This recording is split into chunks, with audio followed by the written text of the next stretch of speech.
नमस्कार. नवीन पिढीला माझा एक संदेश असा आहे की कुस्तीला आणि व्यायामाला वय नसतं.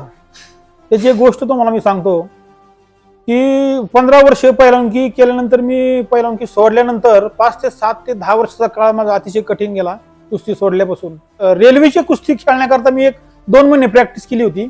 त्या टायमाला बिराजदार मामांचे शब्द माझ्या कानावर की आला हे काहीतरी अजून करू शकतो. तर मी 35व्या वर्षी ऑल इंडिया इंटर रेल्वे असते त्याच्यामध्ये परत ब्रॉन्झ मेडल घेतलं.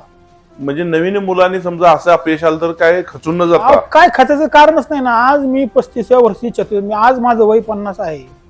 मी अजून बी 1-1.5 तास 2 तास व्यायाम करतो.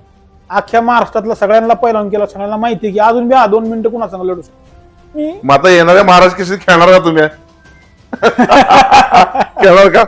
सगळ्यांना माहिती आहे मी अजून बी 2 मिनिटं कुणाला हटणार नाही. ही नवीन पिढीला संदेश देणारा सांगतो की कुस्ती किंवा व्यायामाला वय नसतं. तुम्ही करत राहा, तुम्हाला फळ 100% नाही भेटलं तर 4 वर्ष 100% भेटणार.